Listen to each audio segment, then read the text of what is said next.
part of the Senate, the joint session is called to order. On the part of the House of Representatives, the joint session is called to order. May we direct the Secretary General of the House of Representatives to announce the arrival of President Rodrigo Roa Duterte. Ladies and gentlemen, the President of the Republic of the Philippines, Rodrigo Roa Duterte.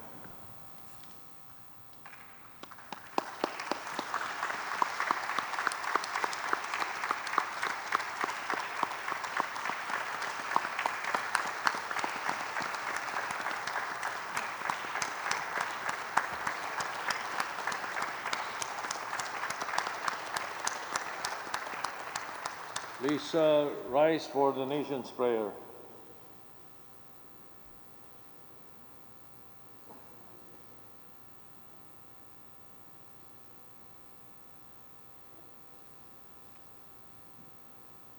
Makapangyarihang Allah, Makapangyarihang Ama, Makapangyarihang Ama, Makapangyarihang Ama, may gawad ng langit at lupa, bagamat kayo ang kataas-taas ng hari, kayo naman ang aming Diyos, na lubusang mahabagin, at ang inyong kapaitan ay walang mali.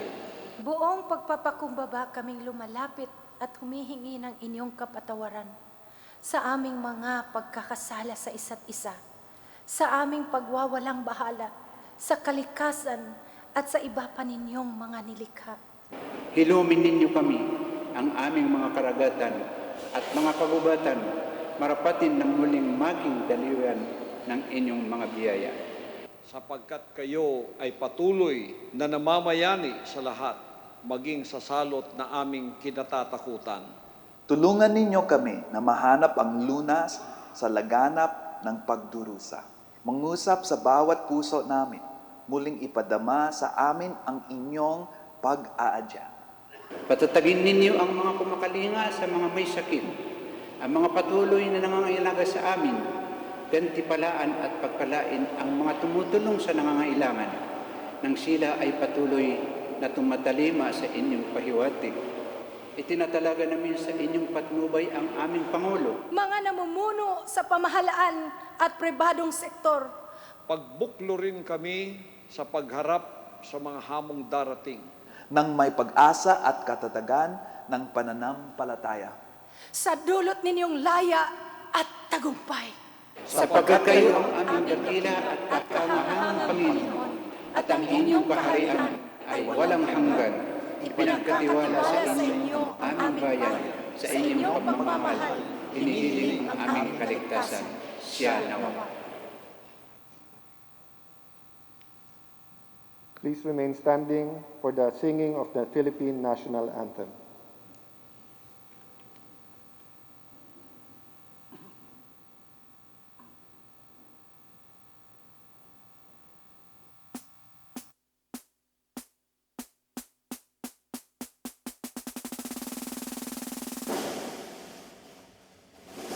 Kayang nakilig para sa silanganan, hanap ng puso sa dibdib mo'y buhay. Lupang hinirang, tuwing ka nang magiting sa mandulubling. Di ka pasisiin sa dagat at bundok, sa simoy at sa langit ang bukok. May dilagang tula at awit sa pagdaya minamahal. Ang kisat ng watawat mo'y tagumpay na nagniningning. Ang bituin at araw niyang kalan, pag may di magdidilim. Lupa na ay ating pagsintapoy langit Sa piling mo, ang ligaya ng pagmamalaki, ang nangangailangan sa'yo.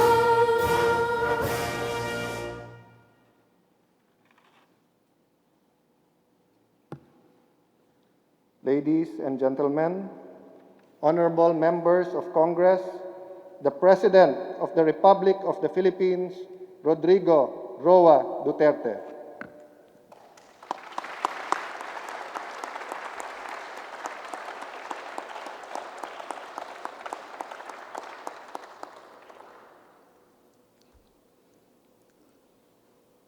Kindly.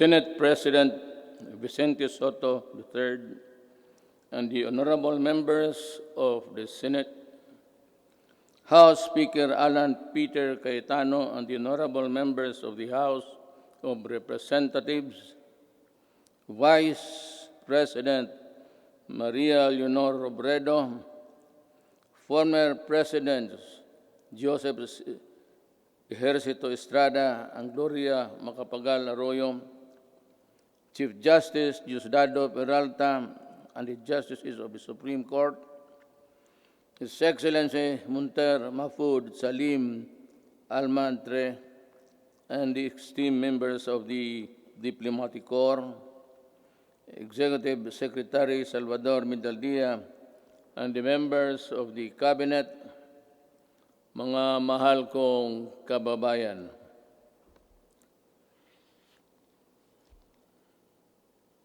We live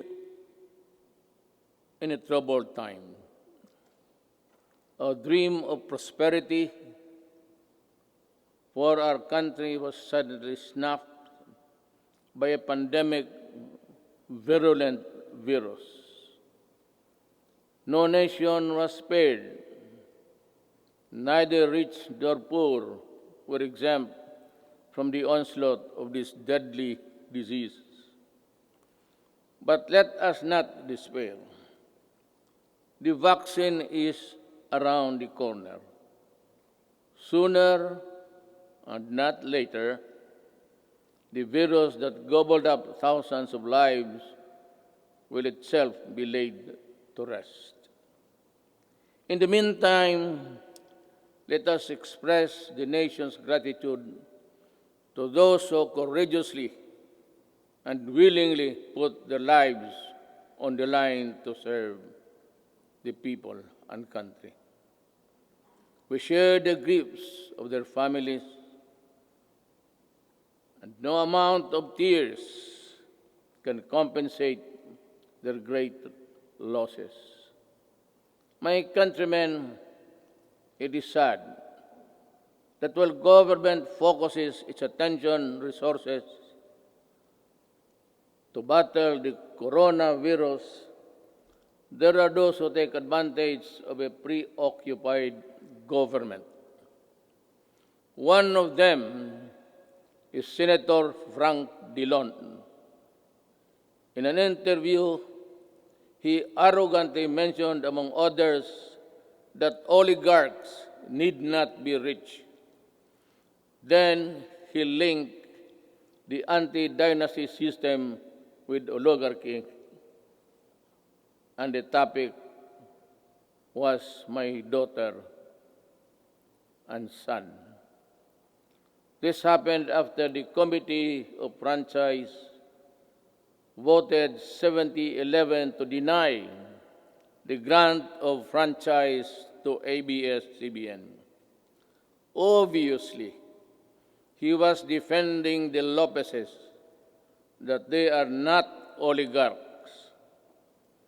Great wealth enables economic elites and corporations to influence public policy to their advantage.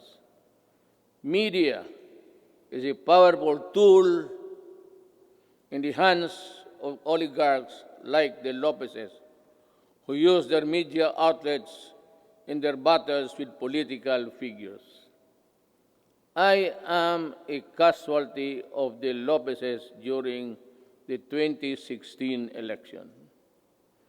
The dealers and purveyors of illegal drugs, hiding in the shadow of COVID-19, have stepped up their activities. The amount of shabu valued at millions of pesos seized during police operations speak volumes of the enormity and the weight of the problem that we bear. The corrupt, the grafters, and the influence peddlers also take advantage of their fear and confusion that coronavirus generates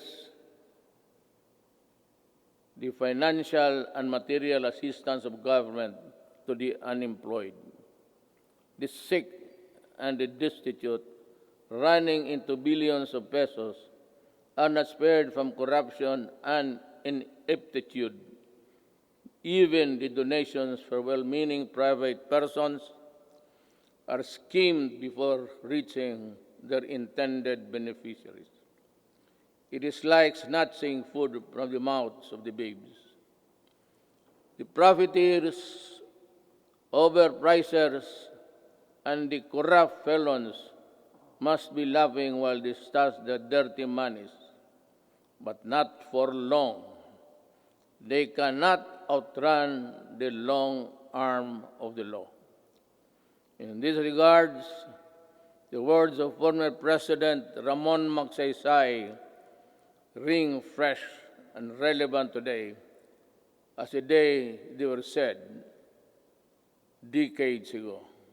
He said, "We need men of integrity and faith like Rizal and Del Pilar, men of action like Bonifacio, men of inflexible patriotism like Mabini. We need their zeal,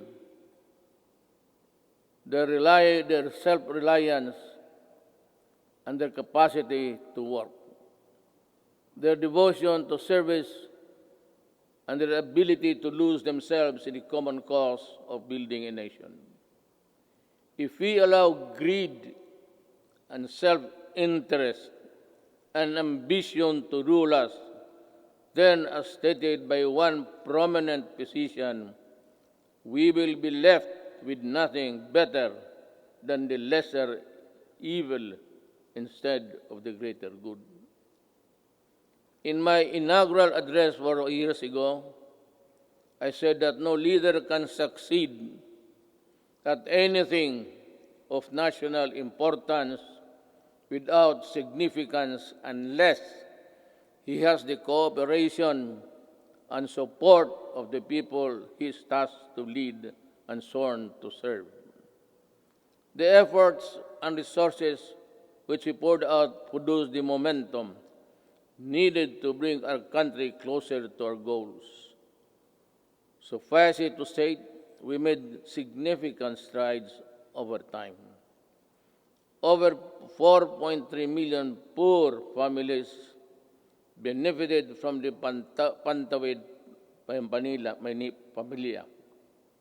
Over 92.2 million beneficiaries received subsidies under the Unconditional Cash Transfer Program. We also made available tertiary education and universal health care. Public utility drivers were given assistance to the Pantawid Pasada program. There are complaints that some drivers did not receive any assistance at all. I have directed the SWD and DILG to look into this. I welcome the passage of the law postponing the barangay and sangguniang kabataan elections. The postponement saved much-needed government funds and ensured the implementation of projects under the current barangay officials. In the hindsight, it also saved us from holding the polls while we dealt and continued to deal with the pandemic. The Malasakit Centers Act has proven to be a great help to our less fortunate citizens needing medical services through one-stop platform in government hospitals. We commend the initiative and work of Senator Bongo in this regard, as well as other significant pieces of legislation as of today. There are 75 Malasakit centers serving Filipinos all over the country. These centers will be of great help in ensuring that our people remain healthy and resilient during these challenging times.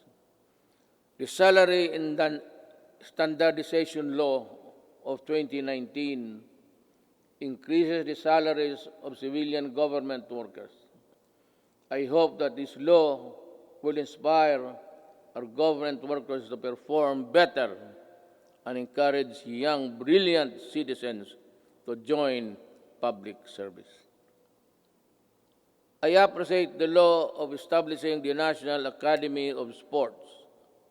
We can now give our deserving student athletes the training and the support they need to excel in their chosen field of endeavors. With the commitment of key members of Congress, the Executive Department, the FISGOC, or the Philippine Sports Commission, and the Philippine Olympic Committee, we're bound together with one vision to host the 30th Southeast Asian Games. Our athletes prevailed. More than that, we fostered pride, patriotism, genuine sportsmanship, and camaraderie in our South Asian brothers and sisters. Indeed, we won as one. To our business community and the general public, we assure you that the landmark ease of doing business and efficient government service delivery act has been gaining momentum. We are closer to eliminating over-regulation in government services.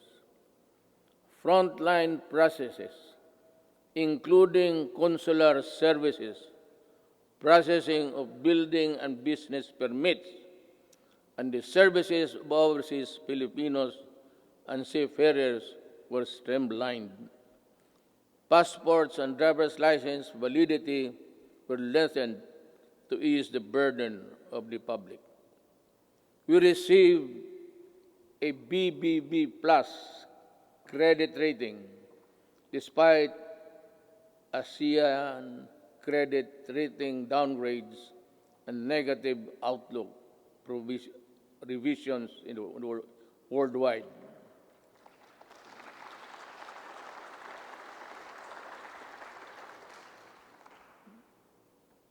The Japan Credit Rating Agency upgraded us from BBB plus to A minus last month.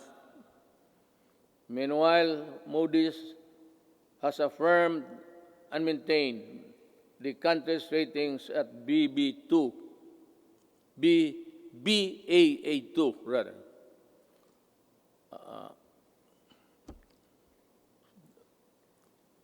To understand, because with the light I have mine eyesight is not as good as new. Our fiscal position is strong, our economic fiscal management prudent, and our banking system robust.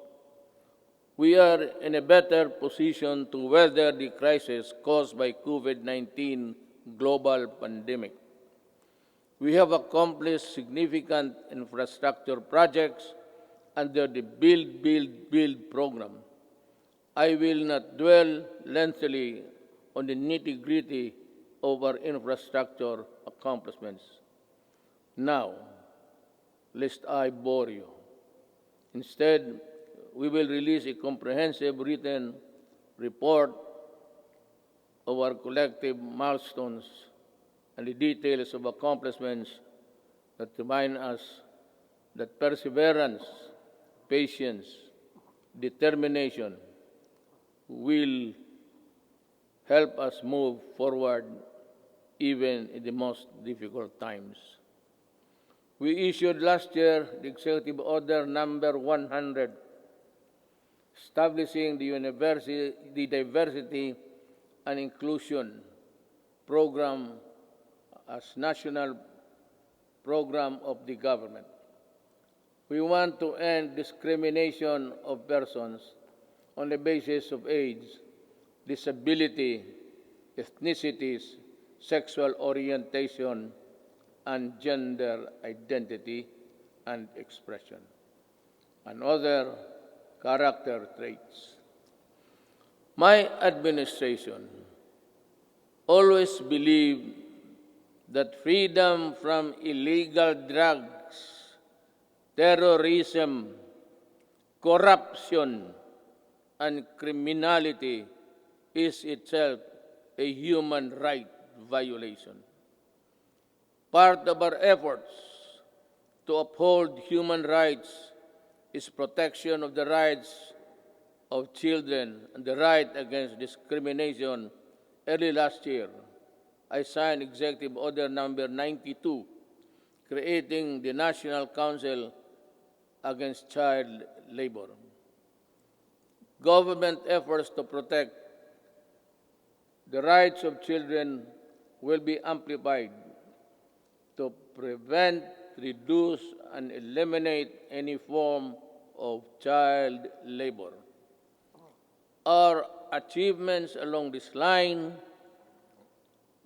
will have been extolled by an overwhelming number of fellow member states in the UN Human Rights Council during its recently held 44th session last June.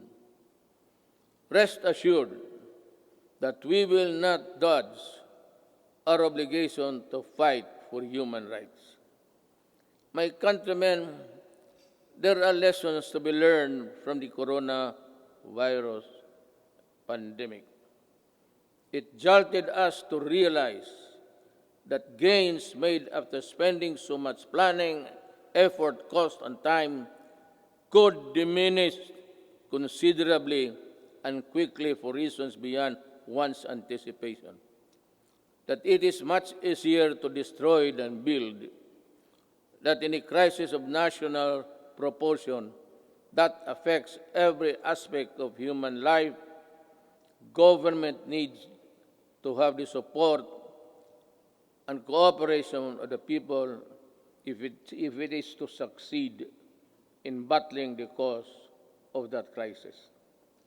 That there are people who ask for compassion but show none themselves.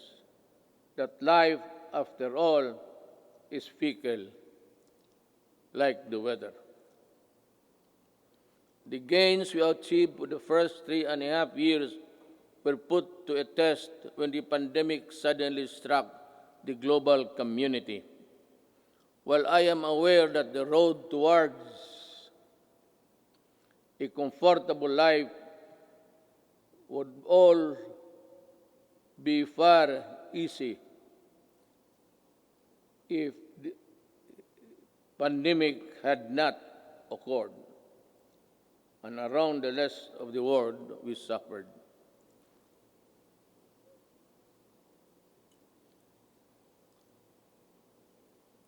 The global scale and socioeconomic impact of COVID-19 pandemic has been unprecedented.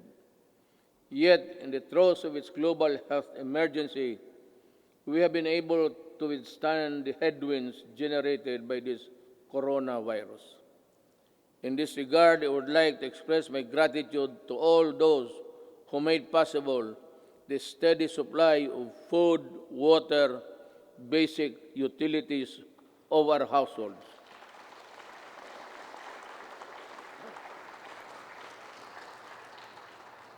And the provisions of basic social services and financial assistance to our people.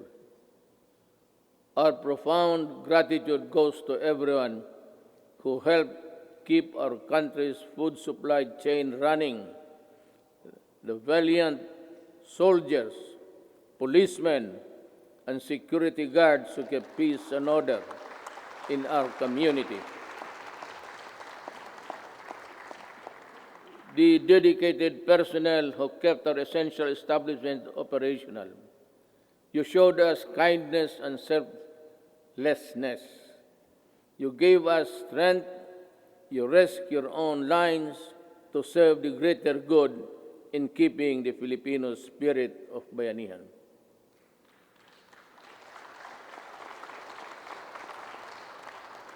I also thank the men and women of the Interagency Task Force on Emerging Infectious Diseases and the National Task Force Against COVID-19 for all the countless hours it spent to keep the pandemic in check and for all the efforts it made to ensure the safety of our people.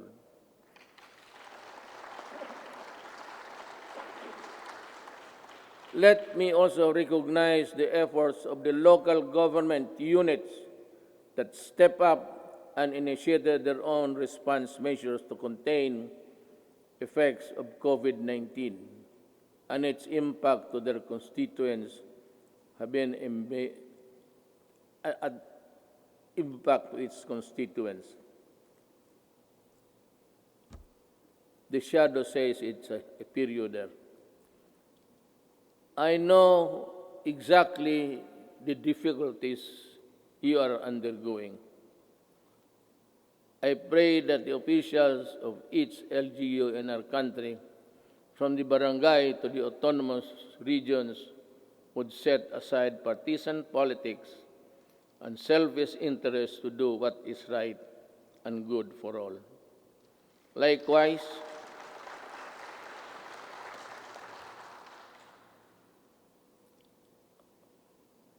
I likewise issued Executive Order Number 104, which imposed ceilings on retail prices of at least 133 drugs and medicines and directed a continuous review of the retail prices of others. This proved to be providential now that we are facing a pandemic. To everyone who helped us in this time of great need, maraming salamat po.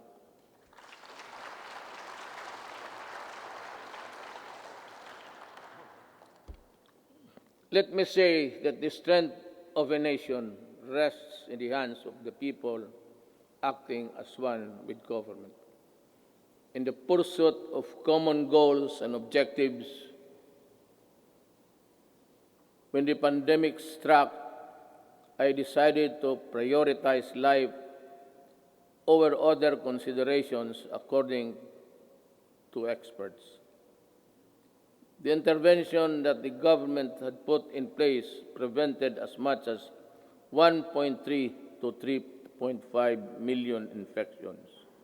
To me, even if the numbers were much lower, it would still be and would have been worth the sacrifice we made.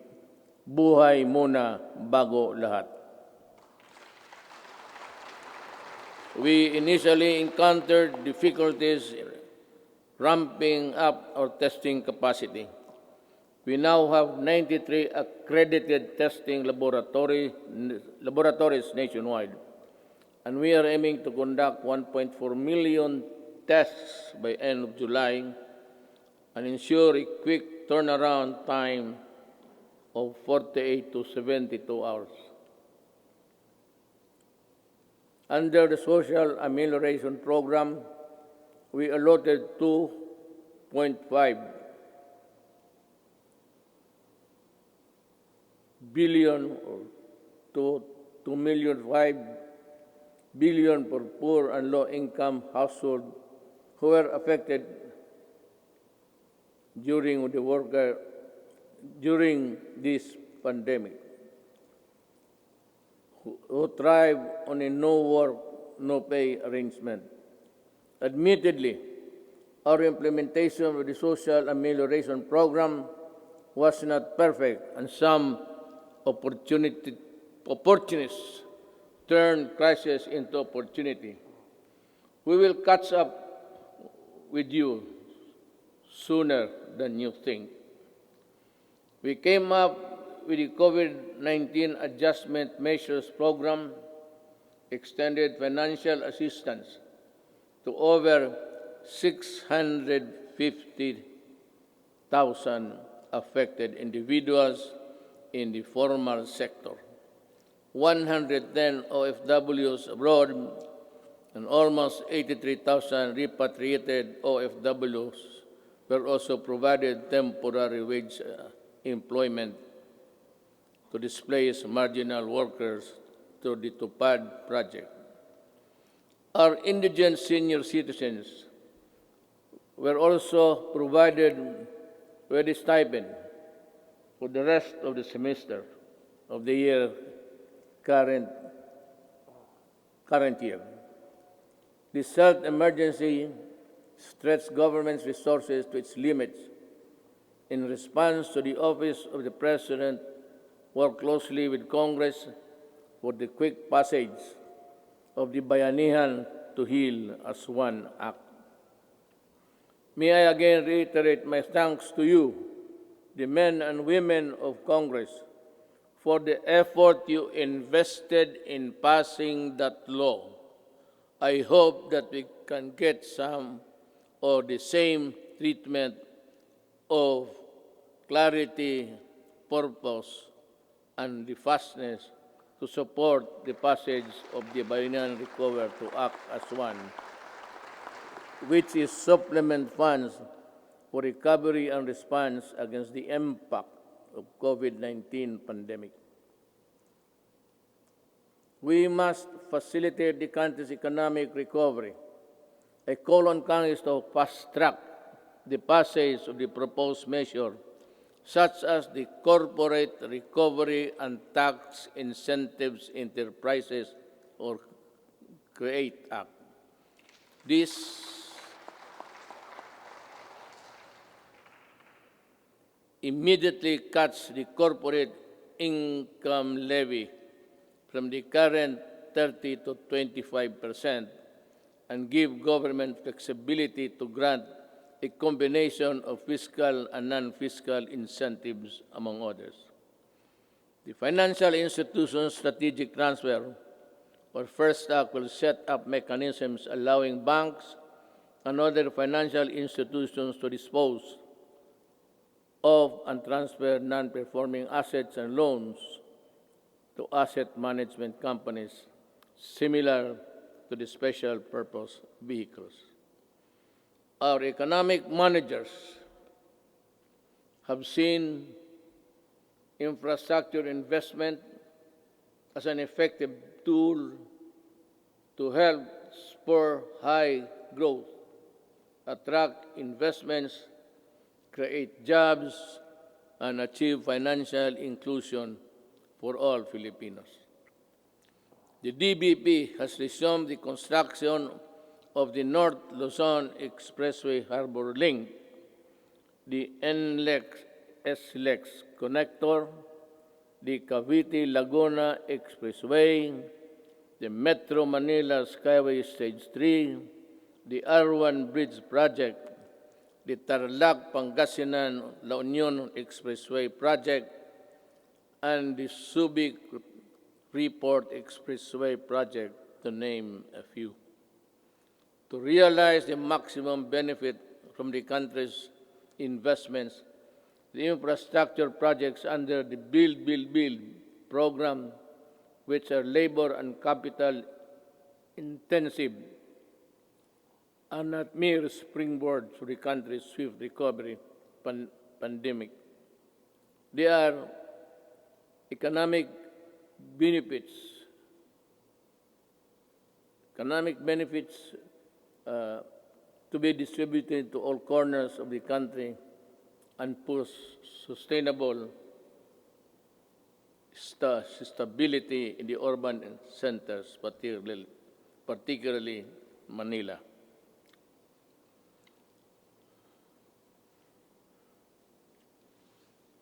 The TESTA launched online mode of livelihood and skills training. There are 71 free online training to help upskill trainees for the right opportunities. I asked TESDA to come up with special training programs to retool our OFWs so they can find employment opportunities here and at home. I am also calling on the CHED for scholarship programs for the qualified dependents of our OFW. I direct the Department of Agriculture and DTI to come up with the agribusiness and entrepreneurship projects to help displaced OFWs rebuild their livelihood. Further, I ask the Land Bank and other government financial institutions to continue providing low-interest loans to our OFW. Sa mga kababayan ko na naghihirap sa ibang bansa, nandito na ang inyong gobyerno para matulungan kayo at inyong mga pamilya, lalo na sa panahong ito.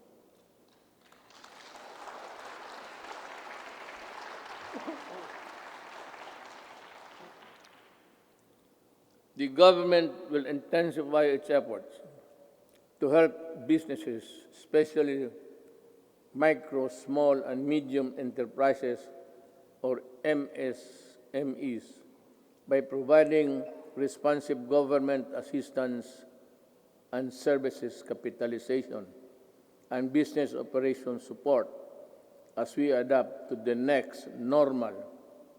Nananawagan po ako sa ating mga lessors. Nananawagan po ako sa ating mga lessors.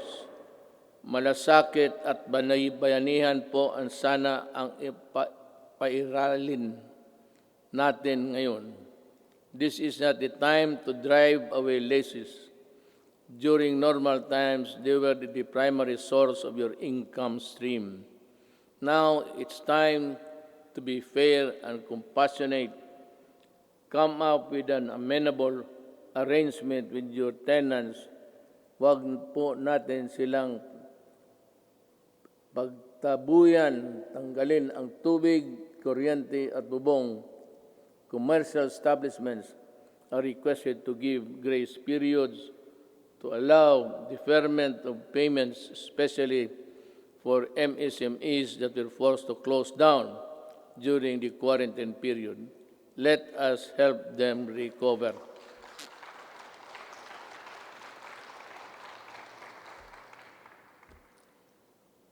We pump prime the recovery and rehabilitation of the MSMEs. The DTI to the Small Business Corporation set up the Philippine 1 billion COVID assistance to restart enterprises or CARES program to provide zero-interest loans for MSMEs affected by the pandemic as of July 10, 2020. Over 2,600 loans applications worth more than 182.5 million have been approved. We are optimistic that this initiative will help our MSMEs stabilize and recover from their losses. I also enjoin the Bangko Sentral ng Pilipinas and the banks operating in the country to provide regulatory relief for our MSMEs and allow loan payment extension without incurring penalties and charges.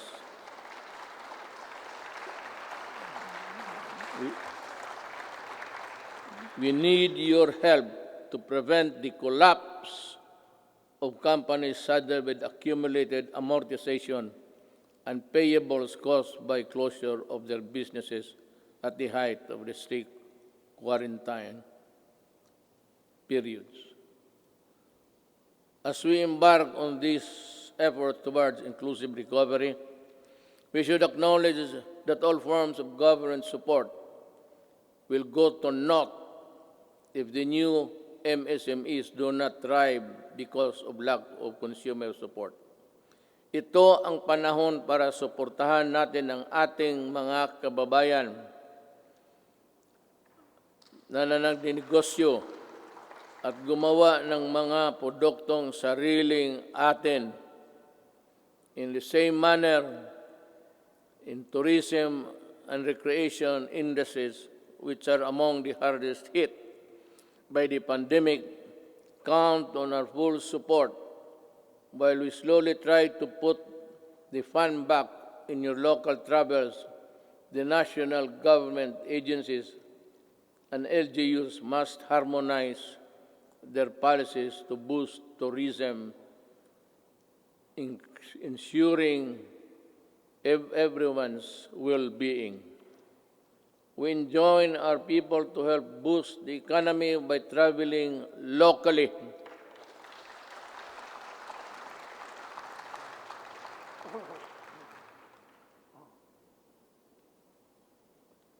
Local na lang. Once the necessary system are in place. The DOST offers its enterprise technology upgrading program to enable businesses to access training that will help them transition to online and contactless operation. Now more than ever, we need to protect our consumers. I direct the Department of Trade and Industry to ensure the empowerment of Filipinos on consumer rights and coordinate strategies between public and private organizations in building a fair, safe, resilient, and sustainable economy. There are welcome developments for commerce and industry, but major economic activities take place in borderless environment with the meager regulatory controls.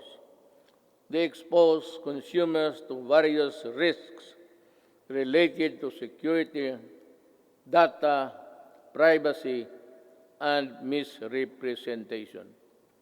We must patrol the country's cyberspace and enforce online consumer and data protection and privacy laws.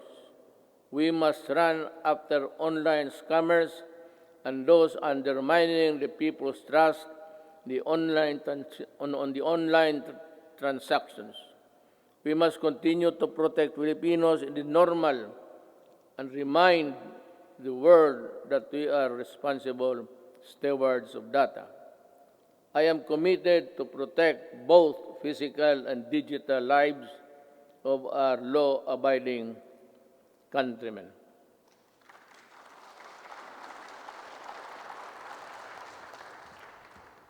The national government shall lead the way in our transition to online systems. I reiterate my call for all government instrumentalities to implement systems that shall make physical queuing a thing of the past. Panahon na para mawala na ang pila para mapagsilbihan ang gobyerno ng walang kahirapan para sa tao.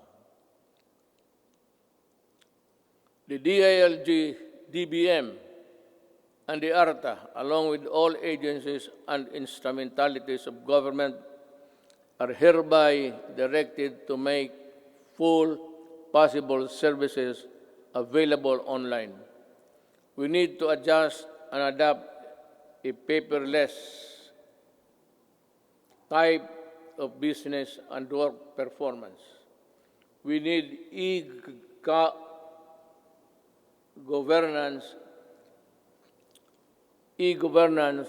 our people with the services they need and the comfort of their homes in the work or workplaces. It will enable us our bureaucracy to better transition into the new normal and cut red and minimize red tape. until the COVID-19 vaccine is available, I will not allow the traditional face-to-face teaching or learning unless the risk of exposure to the sickness are eliminated. I cannot and will not put to rest the health and lives of our students and teachers.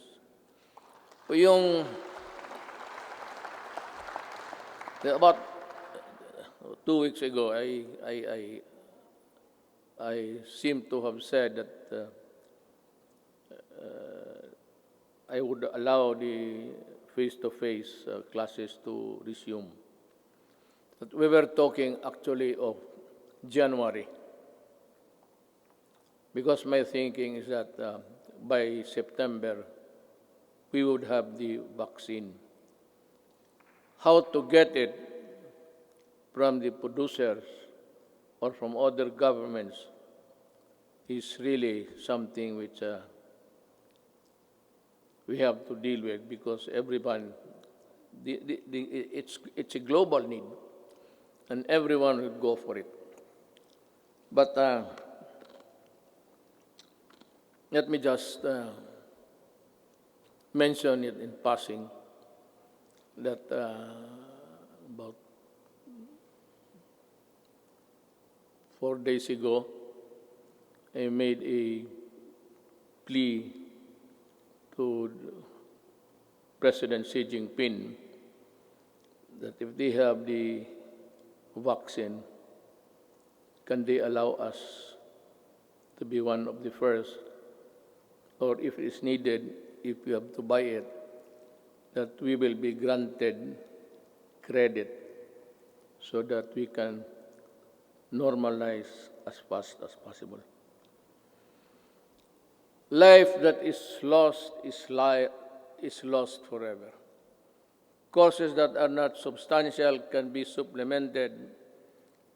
Education that is delayed can be recovered. We must implement online learning, modular learning, and TV and radio-based broadcasts, which students coming from different backgrounds can avail. DepEd will provide the printed modules for those who cannot afford online learning. In support of the Learning Continuity Program through blended learning, we plan to increase the number of schools with ICT equipment in the coming months. The DepEd and the DITC are building up the public education network or PEN that will connect all public schools and DepEd offices nationwide. We will prioritize the connection of all last-mile schools and those with no electricity supply can have it via satellite and energized via solar panels. By 2022, before I step down, the PEN shall be realized.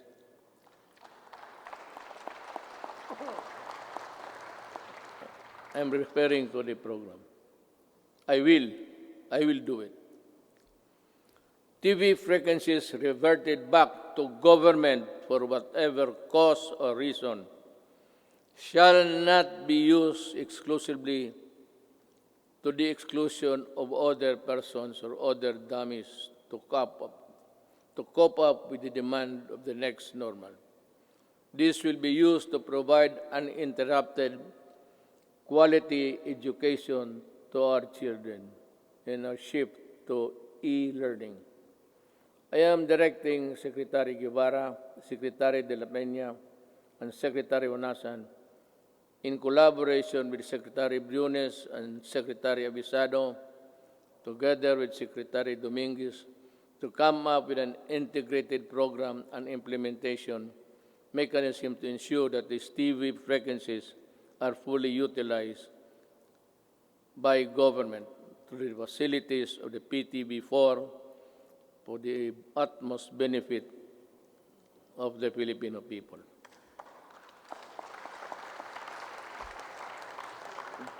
Let me just allow me to segue a little bit. For the remaining 2 years of my term, all that is good that belongs to government, whether it be the airwaves, whether it be the lines, or whatever that is good for the people, will belong to the government, and it should be government who should be given the first option to utilize them. Ang sobra kanila. I call on our communication companies to improve their services lest we be forced to take drastic steps to address the less than deal service that the public is getting from you. Alam mo, sisingit na lang ako dito. I am sometimes you are a government pictured to be weak and incompetent because we cannot really force our mandate. Alam mo itong nagbibigay ng mga public services, you better improve. Huwag naman ninyo kaming pahintayin 10 taon bago kami makakamit ng mga services that the other countries are enjoying. If it's just a question of added capitalization or the infusion of money, go and look for it. Maghanap kayo, because if you are not ready to improve,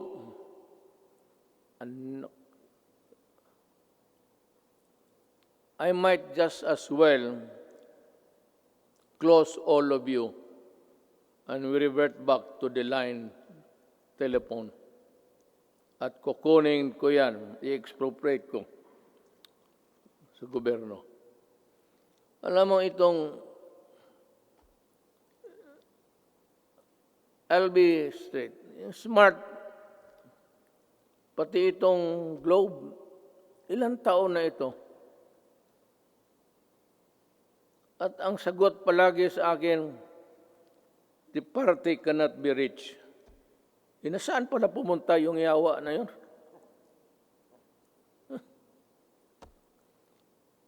Kung ganun lang naman ibigay ninyo sa amin, we are a republic, a sovereign country. Bear that in mind, because the patience of the Filipino people is reaching its limit. At I will be the one to articulate the anger of the Filipino people. And you might not want what I intend to do with you. Kindly improve the services before December. I want to call Jesus Christ to Bethlehem. Better have that line cleared.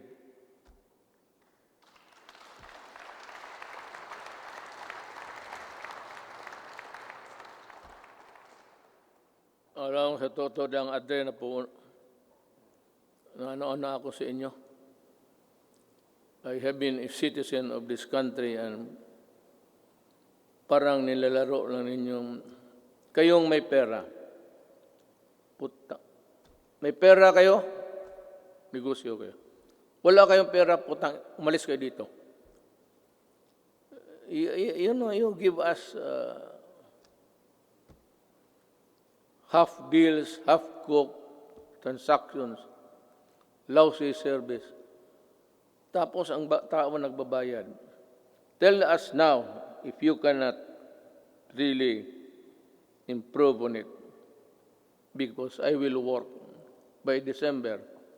I have 2 years. The next 2 years will be spent improving the telecommunications of this country without you. I will find a way. I will talk to Congress and find a way how to do it.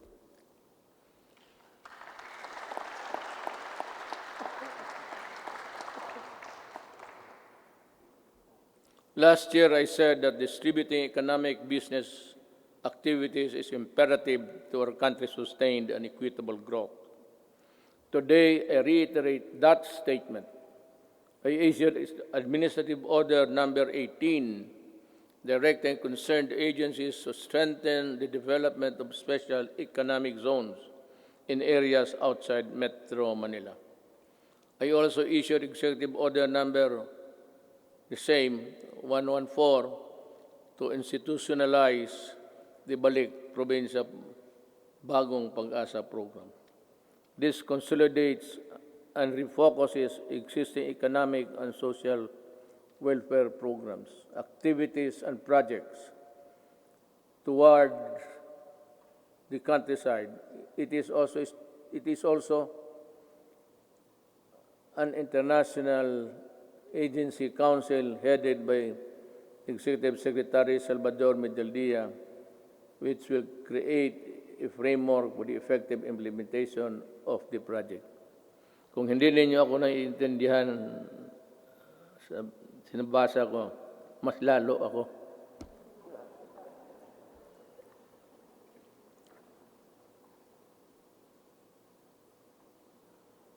In 2021, we aim to increase access to healthcare services by continuously hiring and deploying more than 20,000 health professionals. This will augment health workforce in LGUs, particularly in isolated and disadvantaged areas. We will implement projects to establish and improve barangay health stations, rural health units, and other healthcare facilities. And we will need to address internal security. We are pursuing a whole-of-the-nation approach to bring peace and order, development in the countryside. We need to provide intervention and implement the barangay development program. This will provide cleared and threatened communities. This refers to a program where the armed forces would play a vital role in the one nation approach. This is what it's meant by this. And that every agency of the government, including the armed forces of the Philippines, should participate.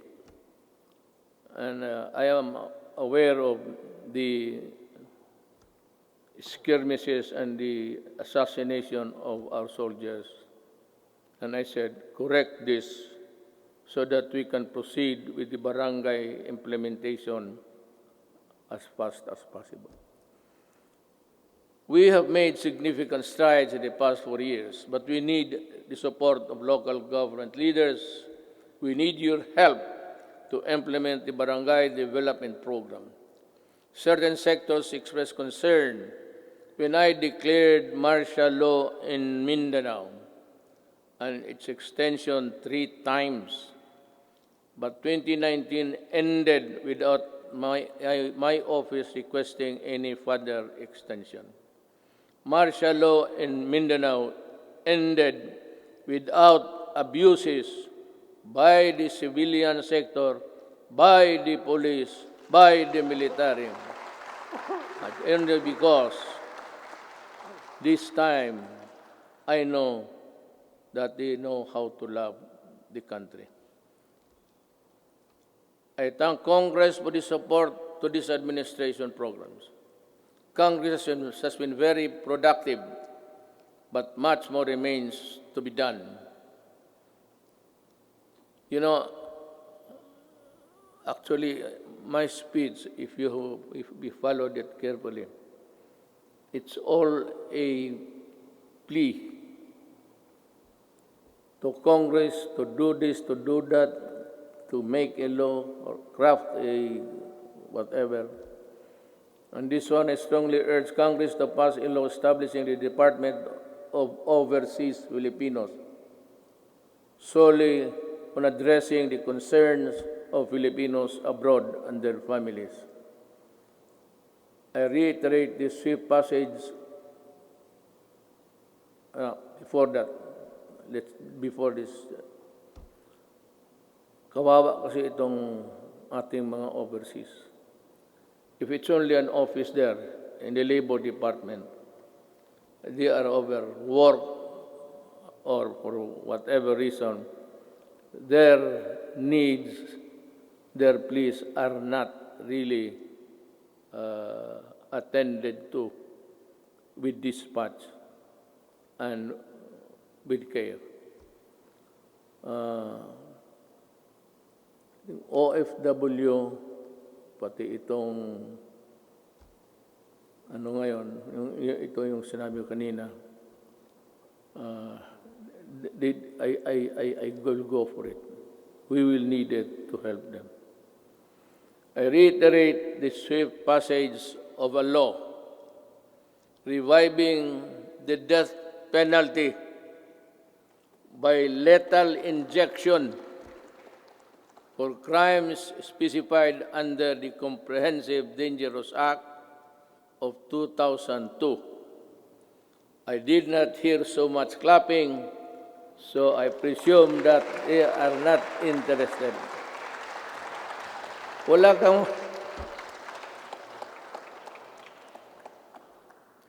Someday I'll tell you the story of what happened to the Philippines. Hindi ngayon. But when sabihin ko sa inyo ang totoo, bakit nagaganito yung droga ng Pilipinas?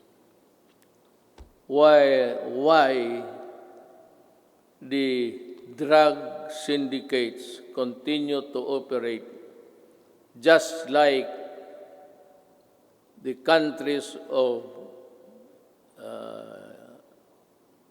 Colombia, Mexico, and it is being played inside the national penitentiaries. Para tayong talagang binababoy tayo. Sabihin ko sa inyo. But this is not a time for storytelling. Suna kasi ito. So, dito na. This law will not only help us deter criminality, but also save our children from the dangers posed by the illegal and dangerous drugs. May I be allowed with the indulgence of the body? Itong bakit talaga ako galit sa droga. Let us make this a semi-formal speech. Alam mo kasi, 5 pamilya members, o 6 or 7, pagka bumagsak yung tatay to drugs, the family crumbles. There's no more home to. Droga, and if he's receiving his salary, nagtatrabaho sa pantalan, 300 a day.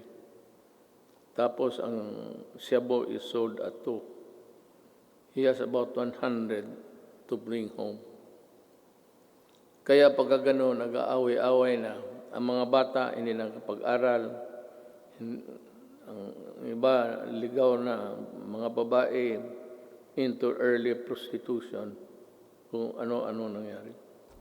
Hindi lang alam nitong mga na this is happening all over the country every day. And what is really very tragic is this. When the family starts to crumble, this small family home, and invariably the wife would look for another husband would look for a job, usually easily doon sa abroad. At yung asawa, aalis, yung lalaki na sa droga, yung mga anak iniiwan sa kapitbahay, sa kapatid. And the ferocity of the loss of the Filipino family home has been destroyed. Kaya kung anong mangyari nito, the wife works in the Middle East. I am not zeroing on any particular country, mind you. But alam natin, there are tribes in the Middle East which would allow rape as part of the territory of being a house help. Kasama yan. Kasama talaga yan. So yan ang mahirap dyan. You have a wife there being crucified, being used, magpadala ng pera, tapos ang mga anak, asan nasa Cebu na rin. Kasi these are the guys that the Cebu people would really, stick by them until it crumbles, the resistance. And then you have plenty of this all over the country. Nila alam. Yung sinasabi nila ng misery sa itong human rights, plus 10 yan.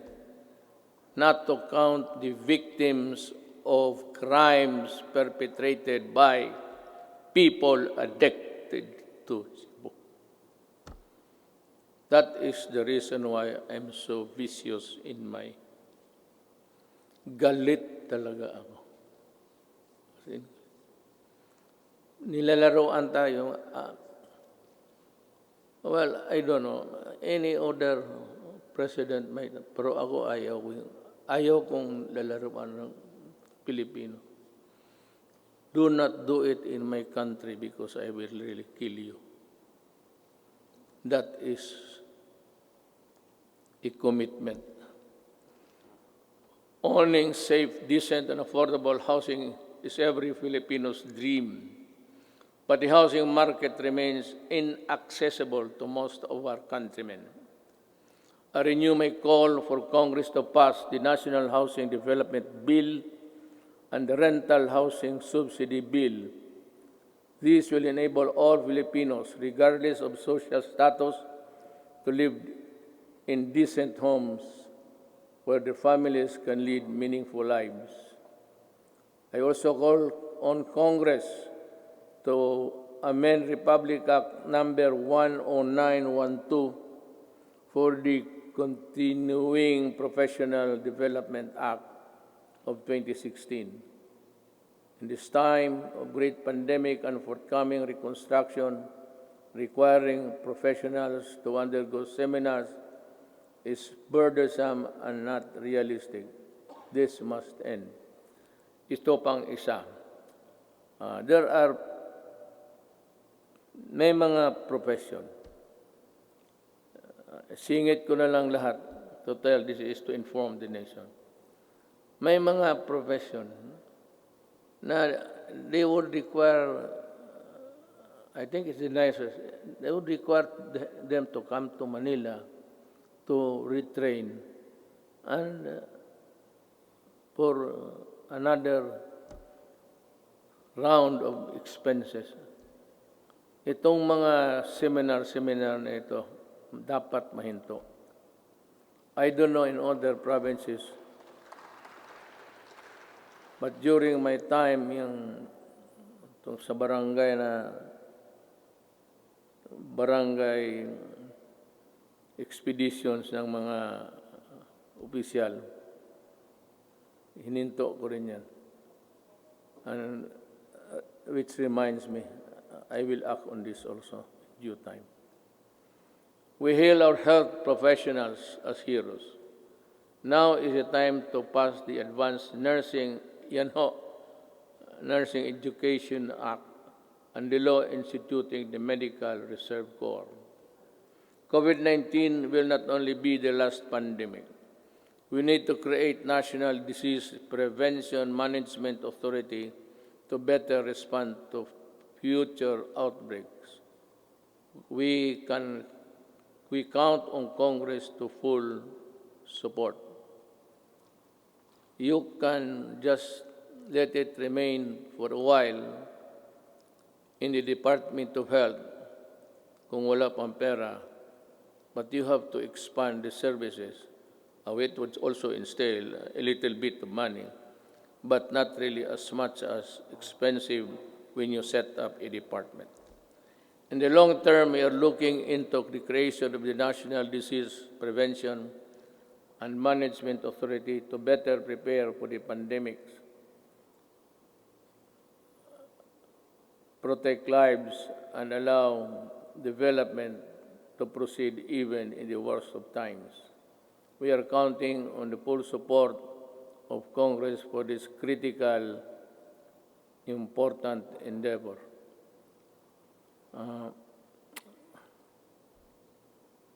I don't know, but I leave it to Congress to really. It's another department. There seems that it could be a multi-layer, redundant thing between the health and the proposed department. I call on Congress to prioritize the passage of a law for the unified system of separation, retirement, and pension, and of the military and uniformed personnel without, however, diminishing the benefits that our uniformed personnel are entitled to under existing laws. There is a need to adjust the pension system, which will be applicable only to the newly hired uniformed personnel, so as not to cause a ballooning effect against the budget of the military in the years to come, and yet maintain the pension benefits those already in service under the present law. This issue needs a solution now. Umpisa natin ngayon para hindi na maging problema sa sunod na mga taon.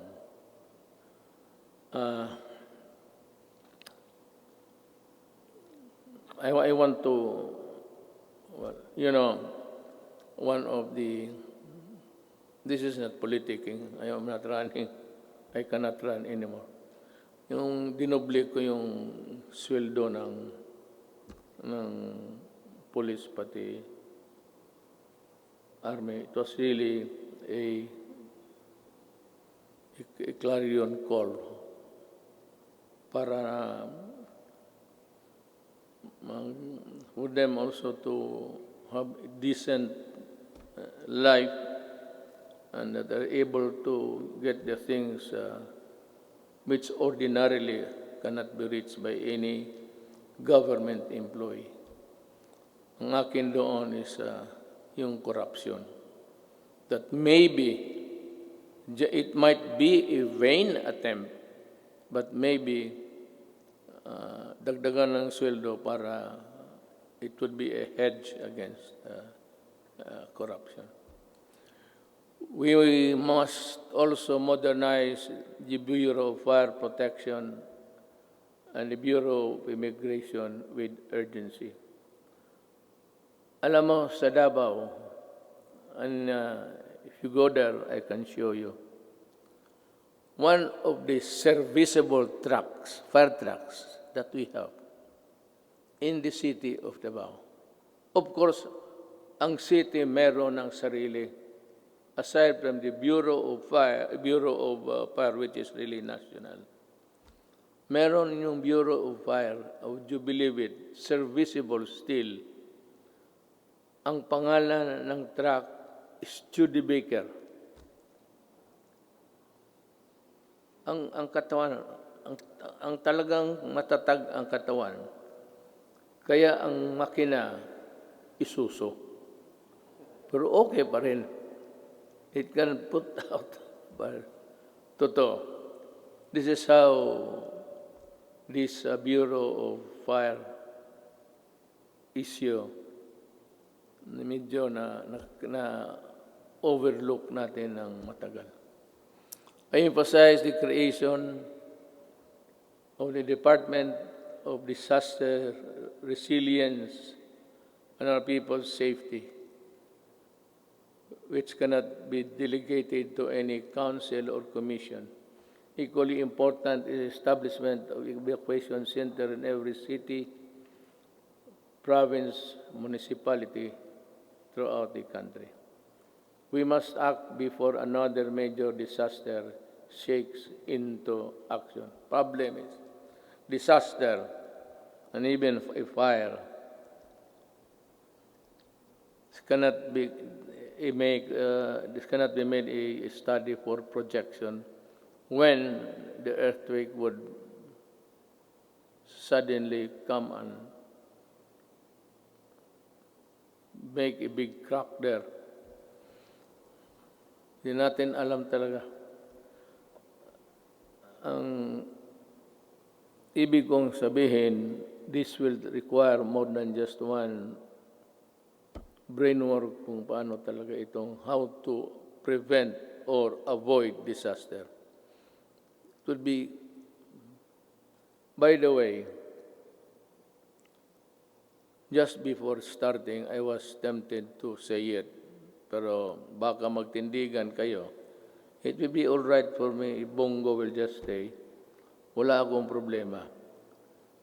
Kasi sabi ko na this piece of speech of mine would be one of the longest sonas that I will deliver.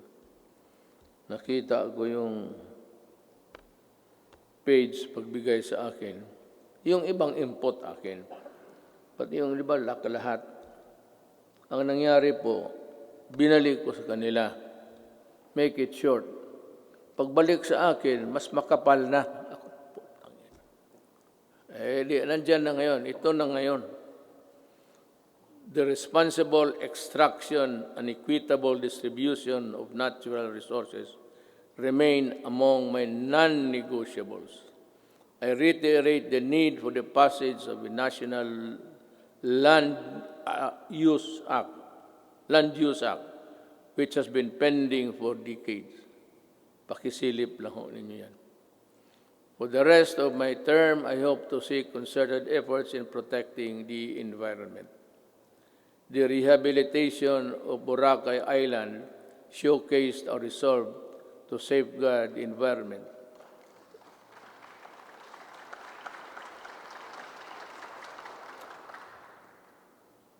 Boracay is doing well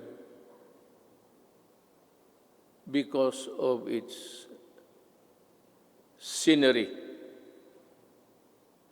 If it's only a coconut and a black sand, white sand and water, wala yan. Pero you add the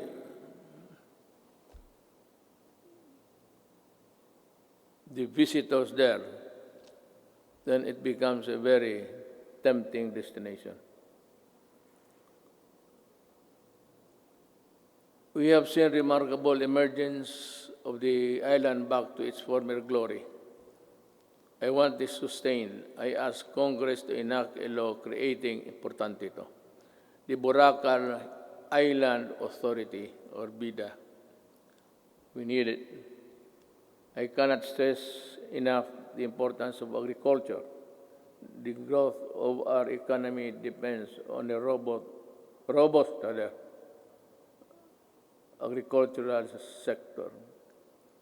We must utilize the we must utilize the coconut levy for the welfare of our coconut farmers and the development of our coconut industry.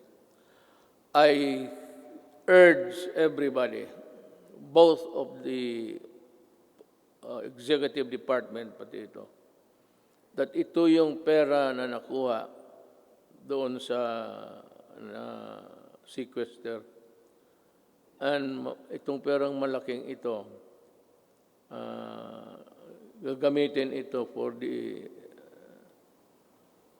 welfare of the farmers. The problem is, we can no longer trace who are the farmers of yesterday. Marcos is a distant star. We do not know. Ako alam ko because we had a little piece also that was covered by the land reform. Hindi na natin malaman kung sino ang may-ari. So I think Congress should look again and try to sort out how best the money can be utilized.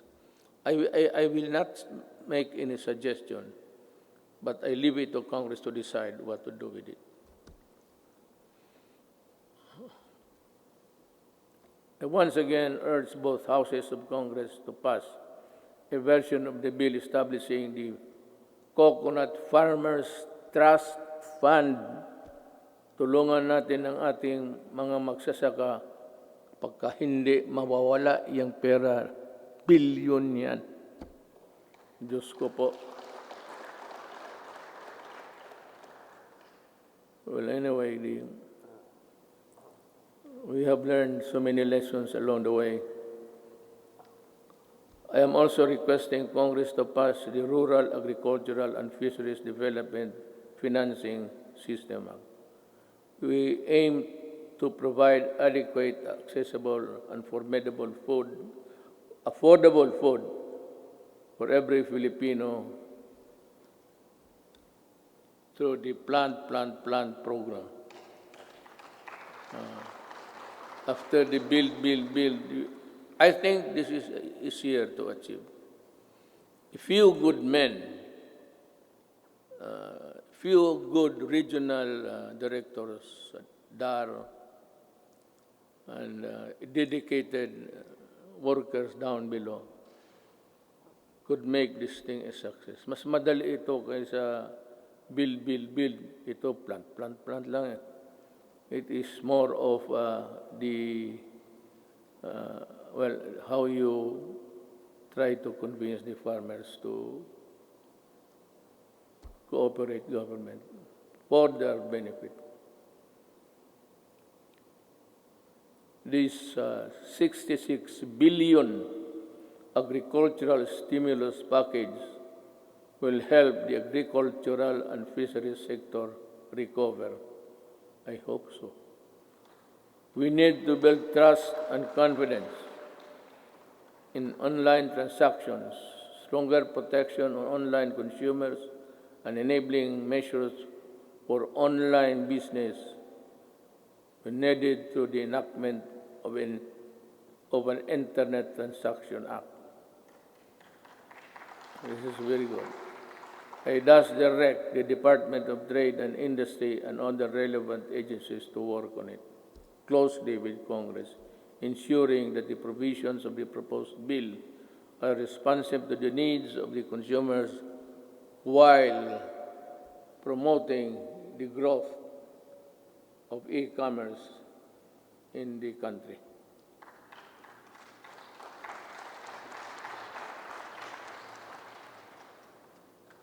If you are tired of clapping, you just say so I can make a shortcut. Pabilisan lang yan.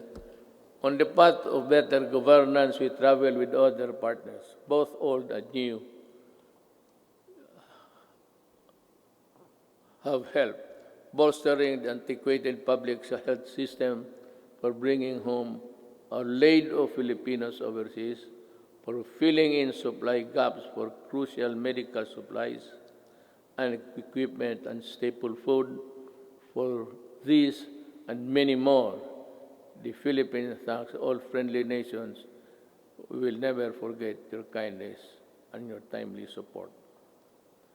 Within ASEAN and beyond the Philippines, we will continue to work with partners to address global perils and ramp up cooperation to secure for our peoples greater peace, progress, and prosperity. The Filipino nation claims its rightful place in a community of sovereign states.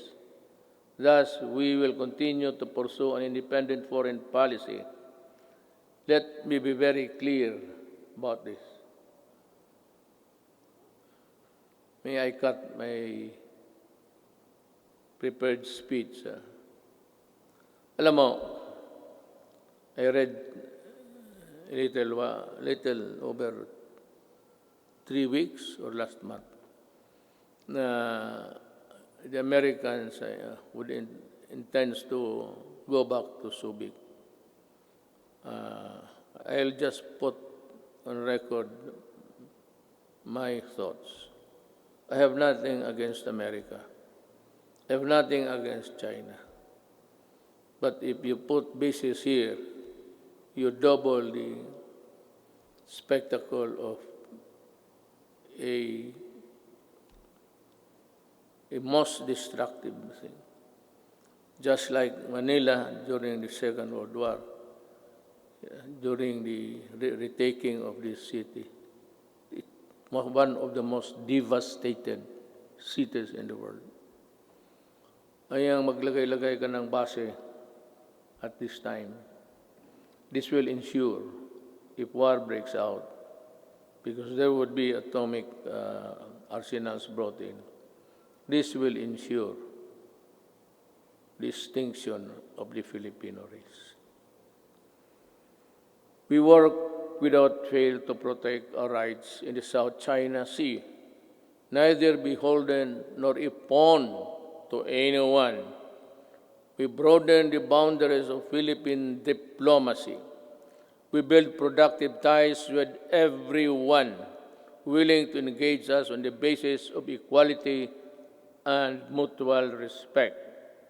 And we redefined our relationships with our most important partners, placing the country in a far better position to advance our interests in an evolving regional order and emerging global problems. Now,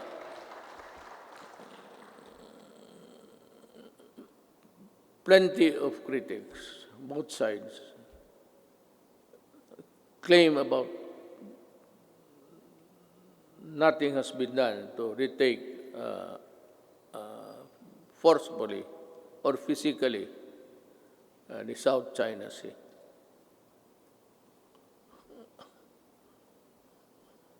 Alam mo, unless we are prepared to go to war, I would suggest that we better just call off and treat this, I said, with the diplomatic endeavors. China is claiming it. We are claiming it. China has the arms. We do not have it. So, it's simple as that. They are in possession of the property. You remember property, you're a lawyer, property rights. They are, it has nothing to do with the Philippine laws on property. But it's akin to, they are in possession. So what can we do? We have to go to war. And I cannot afford it. Maybe some other president can, but I cannot. Inutil ako dyan, sabihin ko sa inyo. And I'm willing to admit it. Talagang inutil ako dyan. Walang magawa. I cannot. The moment I sent my Marines there at the coastal shores of Palawan, tinamaan ng cruise missile lahat yan. Hindi pa nga naka-set sail yan eh. Sabog na. Let me see again that the victory in a global battle against COVID-19 would take longer than we expect. Everyone's cooperation is needed. I know that you have, the Filipino people, have sacrificed a lot, but we have no other choice but to work together and to do even more. I must admit that our actions have been far from perfect. Totoo yan. I admit it. And there could be improvements here and there. But all of us in government, including myself, assure you that we will not stop until we get things right and better for you.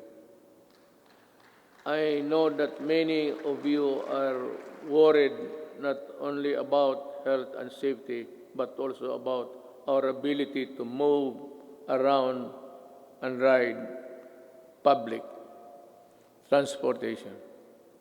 The depletion of your savings due to the rising cost of goods and the loss of your incomes due to uncertainties in your jobs and livelihood, I assure you that your government will address squarely these problems and challenges to overcome them and proceed to a new normal. Marami ho talagang mawawalaan ng those for a middle income. They buy a car on installment basis. You cannot keep up with the amortization. You lose it. You lose the car.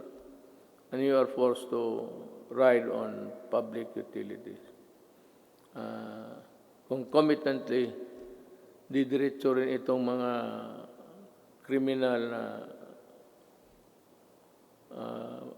rarami at crimes will increase. But let me assure you, for as long as I am president,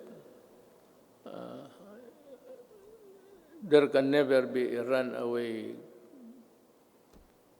crime in any of our cities. Hindi ako papayag na ganun. I can assure you, we will remain peaceful. Relatively peaceful. Hindi naman very peaceful. Pero kung sabihin mo na kagaya ng hold up dito, hold up, alam naman nila kung anong mangyari. You know what will happen to you. I am addressing myself to the criminals. You commit hold-ups, you commit rape, you commit all sorts of things, and you harm the public, then kaaway mo na ako. Pag bumalik kayo sa dati, kagaya noon, patong-patong na naman ang patay dito. Sigurado, hahanapin ko kayo. Do not ever go back to your old ways. Maghanap na lang kayo ng anong trabaho dyan. Magtiis kayo. To open up the economy to pre-COVID-19 levels at this time is not an option because whatever good it can produce will only be gobbled up or be outweighed by the bad it will generate sometimes. Haste makes waste. The recent upsurge of infection, when you open little windows of resumption of business, is proof of that. I am happy that I have talked to you today. You know, in other places, they opened up too early, too soon. America is one. China Well, fortunately, it was arrested on time. China and the rest, for those who open up and those who do not follow the protocols of at least the World Health Organization, they are suffering. And they have at least 140 deaths. And America, kukulang sila lahat. No nation on earth was really prepared for COVID. No amount of preparation, because that kind of microbes visits about once every 100 years. Wala man yung mga tatay natin. What they suffered was Second World War. But tayo, we are not ready, and therefore we will not gamble with the lives and health of the people. Certainly no one would want to end up in the negative side of the equation. Not me, not us. All I ask is that you continue to put your faith in your government and work with us in achieving what is best for the country and our people. Together, let us do, mahirap basahin kasi dito, the most that we can to ensure that this health, safety, and well-being of every Filipino, especially those severely affected, are taken care of. Together, we shall fight this pandemic with the same fervor as our campaign against illegal drugs, criminality, insurgency, and corruption in high places, and entrenched parochial interests. As a government worker, I am addressing each and every Filipino that the government cannot do this without your help. More than ever, we need to reinvigorate the deep-seated Filipino spirit of pakisama and malasakit within each and every one of us. We are being tested as a people and as a nation. Worse times loom ahead. But I do hope that this spirit of solidarity and unity will serve as a drumbeat to which we shall march in unison in our quest for the light at the end of the tunnel.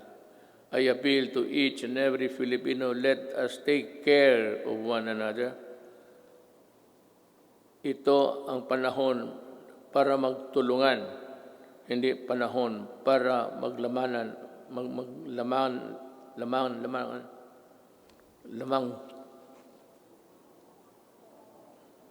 mamang, dila ko. Hindi maglamang at pagkakaisa. My faith in the Filipino innate patience, resilience, and determination to bounce back is unwavering. Let us share our blessings with those who have little and those who have none. This is the time to bring out the best in us. The woes that weigh heavily on our shoulders may bend our back, but they shall not bend or break our spirit. From the rubbles of adversity, a more resilient and stronger nation, built on bayanihan and pagkakaisa, shall rise. Together, we shall overcome. Before I pardon the time, but it was really the allotted time for my speech, I would just like to give a statement between us sa gobyerno kung hindi tayo nakakaintindihan. You know, Drilon extended, he was defending. I would like to ask Drilon, were you a part of ACRA when this contract of Ayala Water was being drafted? And why are you fumigating? Bakit kasi ikaw lang ang galit? Nasabi mo na dynasty. You are a hypocrite. You know that you cannot pass an anti-dynasty law. Ikaw nandyan sa Congress, ikaw ang mauna dito.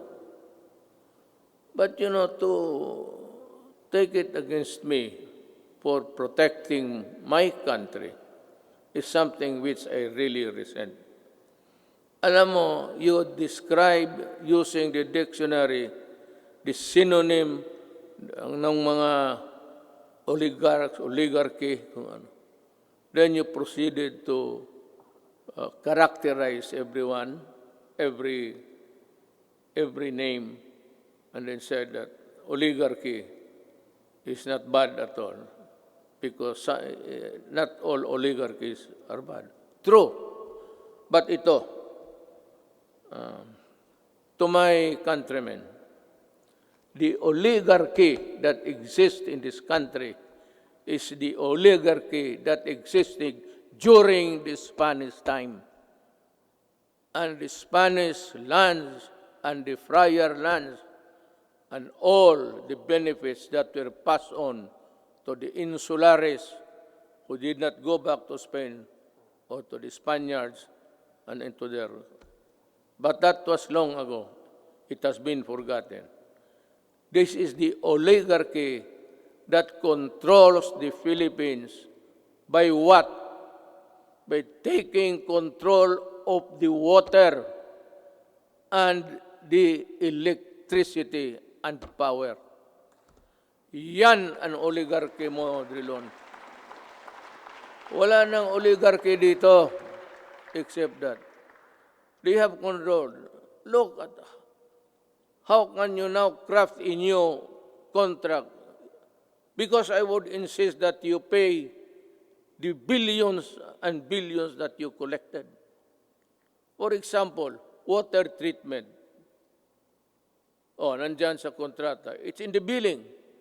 They've been collected. Since 1997. Ilang bilyon na nga wala ni isa. Not even a faucet was built for a water treatment facility. Yan ang mahirap sa... You do not protect the oligarchs here. You are the one. Ikaw lang mag-isa. And I suspect that you were also the one or help when you were there in the Accra. We do not even know ang mga abogado sa public documents. Hindi nga alam. Hindi natin alam kung nakagraduate ba o hindi. Wala. Would you think Ayala would get the services of those? Ayala got Accra. Accra did it. Ikaw galing ka doon. Most of you, more successful lawyers sa corporation. You handle big corporate. Yan ang mahirap. O, bangga tayo dito. Hinawakan ninyo eh. Hindi ka pwede kayo.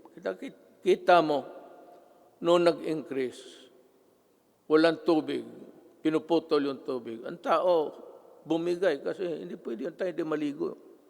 Hindi uminom. Electricity, ayaw mo mag-increase. O ayan, wala ka. Palaging brown out lahat.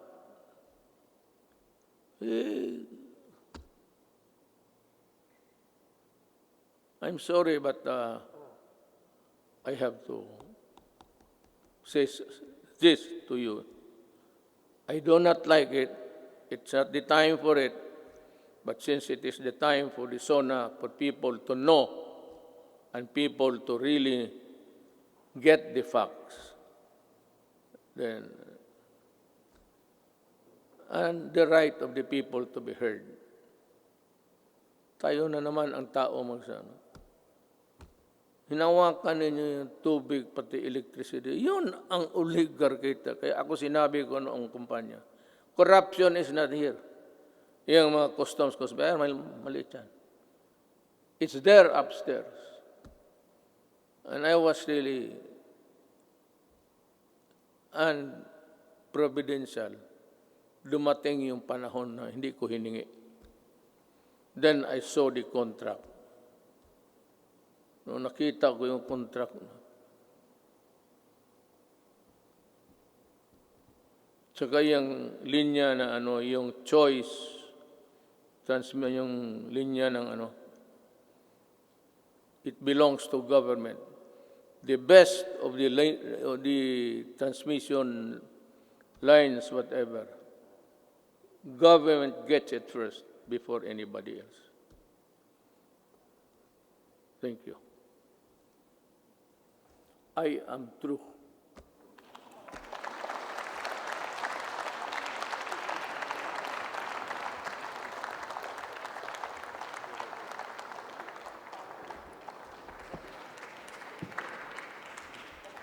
On the part of the Senate, the joint session is adjourned. On the part of the House of Representatives, the joint session is adjourned.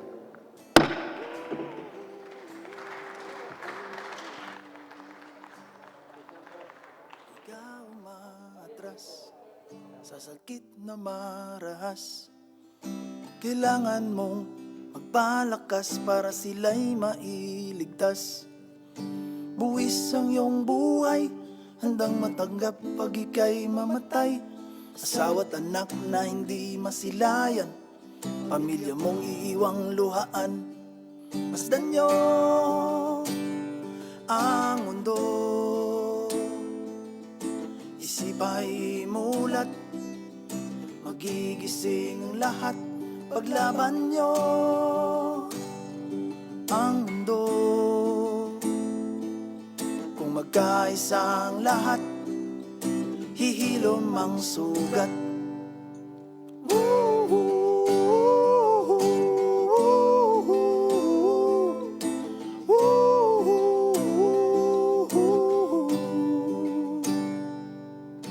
Ikaw ang bantay sa lagusan, protektahan ng mga mamayan.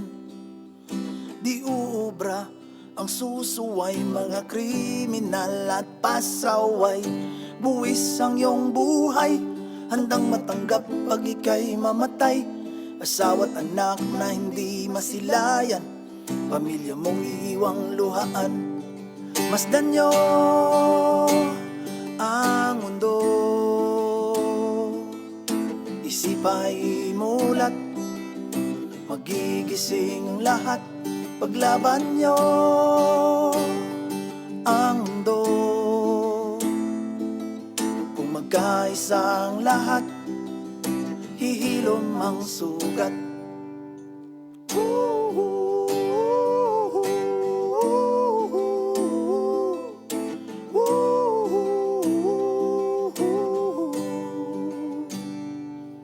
Problemadong liderato, sinasalong lahat na reklamo. Direktibang gabay sa mga tao para lahat di magkagulo. Buwis ang iyong buhay, handang matanggap pag ika'y mamatay. Asawa't anak na hindi masilayan, pamilya mong iiwang luhaan. Masdan niyo ang mundo, isip ay mulat, magigising ang lahat. Paglaban niyo ang mundo, kung magkaisa ang lahat, hihilom ang sugat.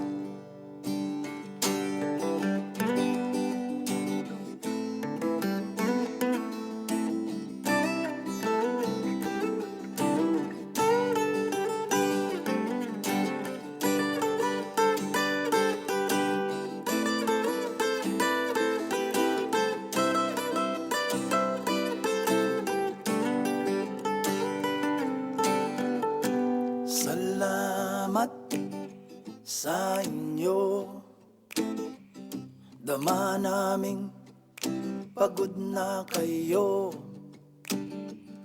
Saludo sa inyo, mga magigiting na pasan ng mundo. Masdan nyo salamat ang mundo sa inyo. Isip ay mulat, pagigising lahat, paglaban nyo saludo ang mundo sa inyo. Kung magkaisang lahat, hilom ang sugat. Masdan nyo ang mundo, isip ay mulat, magigising lahat.